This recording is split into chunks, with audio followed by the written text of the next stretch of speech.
Hello friends, welcome to my channel summary for all. आज हम बात करेंगे पोएम डस्ट ऑफ स्नो के बारे में, जिसके पोएट हैं रॉबर्ट फ्रॉस्ट। रॉबर्ट फ्रॉस्ट एक अमेरिकन रियलिस्टिक पोएट थे।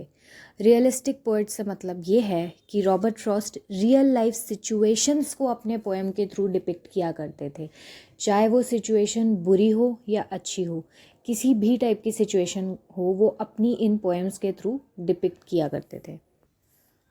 अब डस्ट ऑफ स्नो भी रॉबर्ट फ्रॉस्ट की कुछ इसी ही टाइप की क्रिएशन है, जिसमें वो सोसाइटियल नॉर्म्स यानी कि सोसाइटी में चले आ रहे किसी भी नेगेटिव सिचुएशन को या कोई नेगेटिव प्रथा को, उसको वो अपनी पोएम के थ्रू शैटर कर रहे हैं। अब आप सब ने कभी ना कभी अपनी लाइफ में ये चीज़ तो सुनी होगी कि बिल्ली रास्ता काट जाए तो बहुत बुरा होता है, या वो दिन बहुत बुरा गुजरता है, ऐसा सब लोग बोलते हैं। या फिर आपने ये सुना होगा कि जैसे क्रो है, उसको मूवीज़ या रियल लाइफ में भी समटाइम्स डेथ से या स्केरीनेस से या ग्लूमीनेस से, इस सब से डिपिक्ट किया जाता है। सो रॉबर्ट फ्रॉस्ट ने अपनी पोएम में इसी ही मुद्दे पर बात की है कि हम किस टाइप से हम एनिमल्स को एक बैड ओमन मान लेते हैं, एक अशुभ चीज़ मान लेते हैं, या हम अलग अलग जानवरों को नेगेटिव इमोशन से एसोसिएट कर देते हैं कि यार बिल्ली रास्ता काट गई तो बुरा हो जाएगा, हमें क्रो दिख गया तो ओहो ग्लूमीनेस है, या रात को बिल्ली रो रही है तो कुछ नेगेटिव एनर्जी है। ये सब इस टाइप की सिचुएशंस को बेसिकली रॉबर्ट फ्रॉस्ट अपनी पोएम के थ्रू शैटर कर रहे हैं। Now starting with the poem, first stanza में पोएट कहता है, the way a crow Shuk down on me the dust of snow from a hemlock tree. अब यहाँ देखने वाली बात यह है कि क्रो और हेमलॉक ट्री दोनों ही according to society symbol of bad vibes है, सिंबल ऑफ नेगेटिविटी है। तो उन दोनों ही चीज़ को पोएट यहाँ पे एक बहुत ही पॉजिटिव नोट के थ्रू हमें डिपिक्ट कर रहा है।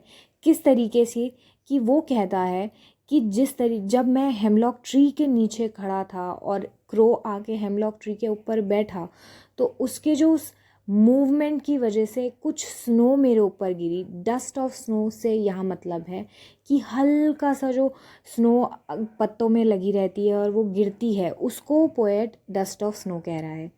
Moving on to the next stanza, poet says, has given my heart a change of mood and saved some part of a day I had rued. Rued का मतलब है held in regret, यानी जो मैं दुखी में या दुख में गुजार रहा था अपना दिन।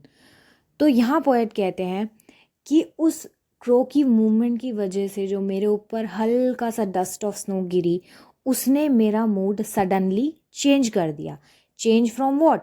From bitterness to sweetness. यानी उससे पहले हमें ये पता चलता है कि पोएट का डे कुछ अच्छा नहीं गुजर रहा था, और क्रो का इस मूवमेंट करना और उसकी वजह से डस्ट ऑफ स्नो पोएट के ऊपर गिरना, उसने सडनली पोएट का मूड चेंज कर दिया फ्रॉम सैडनेस टू हैप्पीनेस।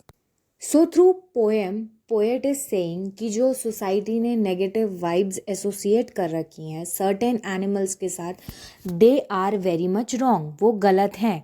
हम लोग उसे गलत तरीके से परसीव करते हैं। ये सब कुछ हमारी सोच के ऊपर डिपेंड करता है, and they are very much wrong.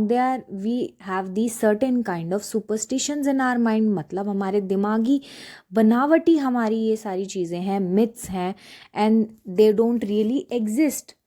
तो अपनी पोएम के through poet is shattering all of these superstitions. One by one he is shattering all of them. So if you liked my poem, please like, share and subscribe.